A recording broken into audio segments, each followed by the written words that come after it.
Hey, hey, il nous faut désormais aimer nos droits au même titre que nous aimons notre vie. Car nos vies, et la vie avec un grand V, en dépendent aujourd'hui directement. Si nous ne connaissons pas nos droits, nous n'en avons pas. Et si nous ne les utilisons pas aujourd'hui, nous n'en aurons plus demain. Alors notez ceci. La dictature ne peut pas prendre pied dès lors que nous nous sortons de l'ignorance dans laquelle l'aspirant dictateur souhaite nous maintenir. Et nous sommes très forts, ultra forts, bien plus forts qu'eux et leur illusion du pouvoir. Ils n'ont d'ailleurs comme seul pouvoir que celui que nous voulons bien leur accorder, parce qu'on croit qu'on n'a pas le choix, parce qu'ils nous ont fait croire que nous n'avions pas d'autre choix.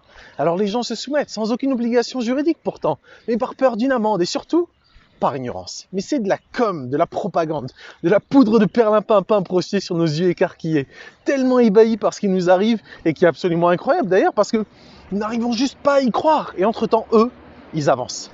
Alors qu'est-ce qu'on fait nous ? Eh bien on apprend à connaître nos droits, bordel de... Sinon qu'est-ce qui se passera ? Ils nous les enlèveront jusqu'au dernier. Car voilà, ceux qui nous oppriment, ils se servent de notre méconnaissance du droit pour nous contraindre contre notre gré et contre toute forme de bon sens d'ailleurs. Et à ce rythme, la dictature en marche se retrouvera définitivement en place. Alors, pour se réapproprier nos vies, nous devons impérativement connaître nos droits sur le bout des doigts, et vite, parce que beaucoup des décisions prises par ces criminels sont absolument illégales, mais le temps que la justice fasse son boulot, eh bien la vaste majorité des gens restent du marketing. C'est la force de ce gouvernement criminel et de leurs complices à l'échelle mondiale, leur utilisation malhonnête et déloyale des outils de communication et de propagande. D'où la censure acharnée dès lors que la vérité ose s'exprimer. Mais on les aura. À la longue, la vérité finit toujours par éclater.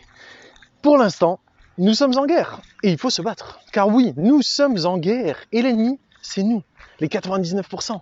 Et les armes, ce ne sont pas les tests PCR, être vaccins et médicaments et je ne sais quoi, non. Les armes, ce sont le droit, ou l'illusion du droit, mais surtout la communication et la désinformation.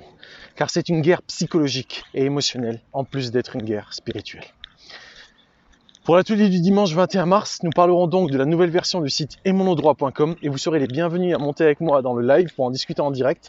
C'est en questionnant, en cherchant et en ne prenant rien pour argent comptant que nous défendrons nos droits et donc notre vie.